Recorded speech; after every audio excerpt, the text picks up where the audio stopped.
and welcome to the first episode of the Horror Academic's Guide to Movies. I'm going to talk about some of the important films in the horror genre. There's going to be some outliers in cult and science fiction, but mostly we're talking horror, and mostly we're talking things that have had recent, beautiful releases on Blu-ray. This is the impetus. I want to talk about some of these wonderful editions that are now available.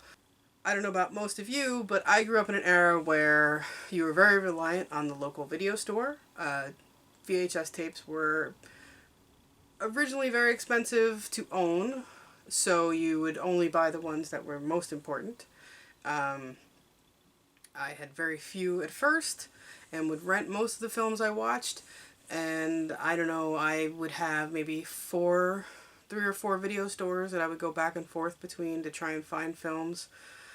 Films that were extremely hard to find. Eventually, as a teenager, there were networks of people you could find in kind of fan communities who would trade tapes, or you could buy copies of their tapes. What you'd end up with is you'd get these VHS tapes that were 6th, 7th generation tape copies from a Laserdisc that originated in Japan of some film that hadn't been released in America in its full extended cut in decades, but that was the only way to get a copy, and most of us didn't have Laserdisc players when I was a teenager, so those were the ways to get them. Importing a movie was probably pretty impossible as well. So, you really did trust your video store. And, once I started going to conventions, you'd keep your eye out for hard to find stuff, bootlegs if you could, but, it was the only way to see certain films. And it's a little hard as technology catches up and things get better and better and easier to find, to watch some films without all that extra grain and raster and bad audio because you're just used to VHS copies of them. It's really strange to see sometimes when they clean up a film just what color the blood was supposed to be. Or, the extended cut, maybe it wasn't even better than the first release that you originally saw. The theatrical sometimes was the right cut. Most of the time, director's cuts are the right way to go, but it is funny when you find something where it's like, oh, that was left out for a reason, On the flip side, I love watching deleted scenes and trying to figure out, well, why the hell did we cut that out? That was great. All of the films that had the mythos behind them of, 10 seconds removed for gore, or 5 minutes difference because of bloody content or violence, and there was a lot of mystique to films in those days, which that part I don't feel we have anymore. I have some nostalgia attached to the hard to find films, but what we're going to do is we're going to embrace the releases that are out there now. Between Amazon and other online catalog companies and, streaming services, not necessarily maybe Netflix, but maybe something like Shudder, it's so much easier to get your hands on films now than I don't think kids today understand. So that's one of my, old lady rants for the day. But what I am going to talk about is collecting some of the important films. We're going to start with the best place to start if you're going to talk about horror, and that's going to be Night of the Living Dead.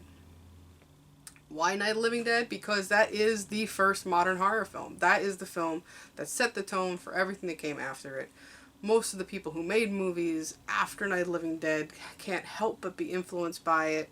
I dare say a lot of people wanted to make movies because of it, and to a lot of people, I don't think they understand all of the reasons why it is so important today. So let's just briefly say what it is that makes it such an important film and such a classic, right? So number one, it's bleak. It is bleak. For 1968, we were in bleak times, and this film reflects it, right? So there's no happy ending. Oh, right. Spoiler alert. Spoiler alert, it's 50 years. If you didn't see it, not my fault. Sorry. Spoiler alert, it has a really unhappy ending. That's important. That was not common. What else is important about it? It does push the boundaries of violence and gore. Watching it today, you might not get that feeling if this is your first time watching it. You might not quite understand that. but understand that then it was important. A lot of people give credit also to the fact that because it was black and white, it had this newsreel quality, the ability to feel like it was more real because it was black and white. You have to understand, in the 60s, you were still seeing some things on television and in the news that were black and white footage because of the speed and the cheapness of shooting in black and white. But the fact that it's a black and white film in a day when color was very common already, color had been the standard for at least a dozen years by then, you know then that this is something else that sets it apart. It makes it, if nothing else, blatantly independent. So those things are very important. I'm going to also have to say it's important because of the fact that it's the first time you see flesh-eating zombies in a modern American film. They're not voodoo zombies. They're not some form of witchcraft. They are unexplained, and they are infectious. So these are new things. Hadn't been done in a movie before. All important. Almost every zombie film after used all those traits, but this one came first. You'd have no Walking Dead. You'd have no zombie flesh eaters even without this film. So Night of the Living Dead is important. So many other reasons I can come up with, but I'm going to stress the fact that it's an independent film. So independent film meaning you had a group of people with the skill set and with the means as far as access to equipment and access to money from clients to create their own feature films. These are people who were already working in the industry. They were creating commercials, industrial films, short video content or film content for television. And these things meant that they had access to all of the equipment that they used in their everyday work and wanted to do something out there, fun, experimental, and maybe even make a little money off of. Those seemed to be the goals. So this is why this is important. This is Image 10. This is 10 people who put their funds together and used their contacts in the industry already. Well, not necessarily industry contacts as much as contacts that they had in general. People who were clients of theirs who could put funds up that could help them finish. And this collaboration of people is something you could never see in the Hollywood system, and because of that, they didn't have to play by those rules. That's why you have such bleak films, such a violent film, such at times gory film. You could have a lead who was a black man. You could have everyone die at the end. All of these things could happen because you weren't in Hollywood, right? You're outside the system. And that's what's really important beyond anything to me about Night of the Living Dead. But more importantly, for what we're doing today, let's talk about the ways to get Night of the Living Dead. So let's briefly talk about why that's special. Originally, the film was made under the title Night of the Anubis. The original cut had on the slate in the beginning, the title slate said Night of the Anubis. And because of this, this place was where the copyright logo was. The distributor of the film got it and went, okay, I want to distribute the film, but I don't like this title. I don't know what this means. So I'm going to retitle it with you, and we're just going to call it Night of the Living Dead. Boom, there it is. And he chopped that off, put on a new slate, and the new slate did not have the copyright logo. And at this point is when everyone in the world realized that copyright logo didn't show up anywhere in the credits either. So people mistakenly assumed that meant it was copyright free. Not true. Didn't stop people from taking advantage though. So for, I'm going to say 45 years, people put out copies without the permission of the Image 10 group. This led to, if you grew up in the era I did of the 80s, where there were $10 VHS tapes on the stands pretty much in any store, you could easily get a copy with, a multitude of other cheap science fiction horror films. Crappy quality. It looked like it was recorded off of television. It was grainy. There was bad audio. It was sometimes out of focus.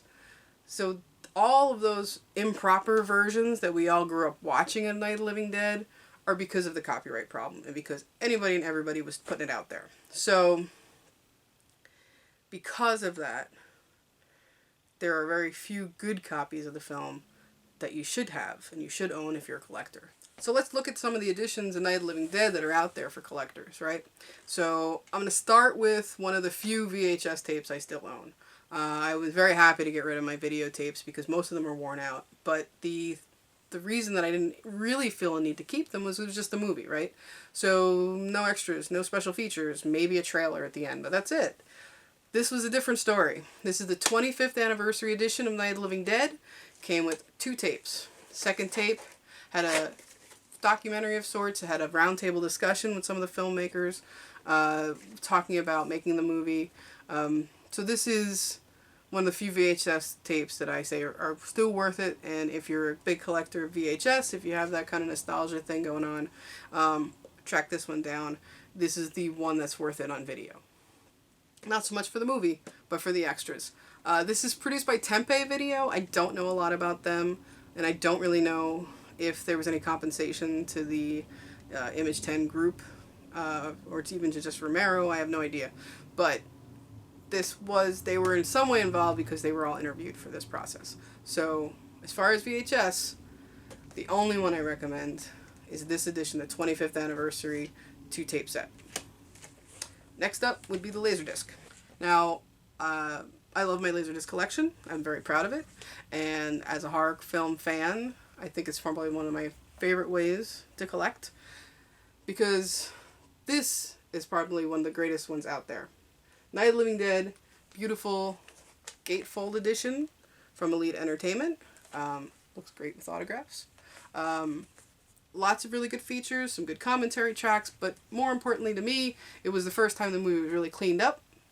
Even though they didn't have the answer print, so they don't have the original, but they did clean it up quite good. It's the first time the sound was better. This is a good way to go. This should be like, if you're a film collector that collects Laserdisc, highly recommend that you have this in your collection. I know, to me, this is one of the maybe top 5 cornerstone pieces that I have in my horror collection. So, definitely recommend that. If you're more of a DVD person, we have these two versions that I recommend.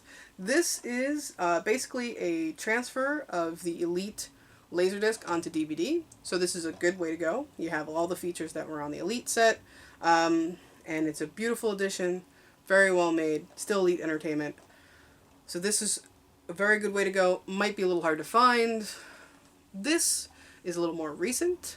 This is the 40th anniversary edition of the film, put out by Dimension Pictures, interestingly enough. Also, very good extras, some good documentaries, some new stuff that hadn't been out before. Again, a pretty clear, very nice cut of the film. I recommend this one if you need a DVD copy. But what I think everyone should have if you have a Blu-ray player and if you are a Blu-ray collector is this. This is the ultimate edition of Night of the Living Dead. This is the Criterion collection. Now, if you are a film buff, you know Criterion is the name in special editions. They have always been the company out there to make the best quality, regardless of the format.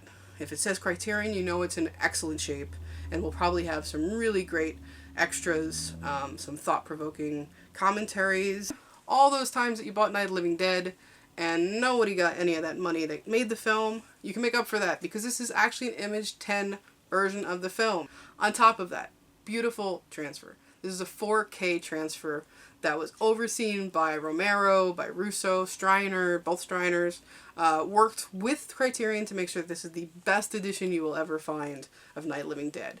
And specifically, I know Gary Striner worked very painstakingly with Romero and the crew from Criterion to work with the original audio to fix it and clean it and make it better than it's ever been before. So, just for the picture quality and the sound quality, this should be in everyone's collection. It came out in 2017, so it was definitely out in time for the 50th anniversary last year in 2018. What was great about that happening, that 4K happening, was that it got to be played at film festivals all over the world. I was very lucky to be at a film festival in New Jersey that was screening it. 4K was amazing. I I can't tell you how many times I've seen this film, but I was riveted by how beautiful it looked. The next year, in 2018, I was able to go to the 50th screening, the official screening in Pittsburgh at the same theater that they screened the film at 50 years prior for the original premiere of the film. And that was also amazing to see it in a beautiful theater house. So both times, it blew me away just how great the movie looked and sounded. So you can't see it in a beautiful theater every time you want to see Night of the Living Dead, so you got to get this Criterion. It's beautiful. It's well worth the money. There's some really good extras on here where they're going to talk about the importance of the film over time. They go back and they talk to people like Russ Streiner, Gary Streiner, John Russo. There's interviews with Romero. There's some archived interviews with some of the actors as well. There's the audio interview. That's one of the only interviews ever done with Dwayne Jones about the film. There's also some very rare unseen footage. As I spoke about before, that the original slate said Night of the Anubis. This is the first time you were able to see that for real. Was on this cut. It's one of the extras. Lots of beautiful stuff. It's really inclusive of everything you would want. And I think everyone should have this in their collection. If for no other reason, to revisit the film and see why it's still important and see how it changed the world of filmmaking. It's amazing to think that we now can watch a film that we were so used to seeing in such poor shape really look like it's brand new. So that's one of the amazing things about not just Blu-ray, not just Criterion as a company, but what's available these days because of technology and reissues. So everyone should have this in their collection. If you're a horror fan, if you're an independent film fan, if you like cult movies, if you like cinema of the 60s, if you're only going to have one horror movie, this is the one to have. Highly recommend this Blu-ray. It's beautiful. It's wonderful. It makes up for years of watching bad transfers on VHS and mediocre transfers on other formats. You really realize what you were missing. I really say everyone should get this, and I think this was the perfect way for me to start the Horror Academic series, and I hope you enjoy Night of the Living Dead Criterion Collection on Blu-ray. So come back next time and we'll talk about another Blu-ray that's in my collection, and we'll talk about why that film is important, what other ways you might want to have it, and why this Blu-ray special edition is worth your time and your money. So I'll see you next time on the Horror Academic. Thanks.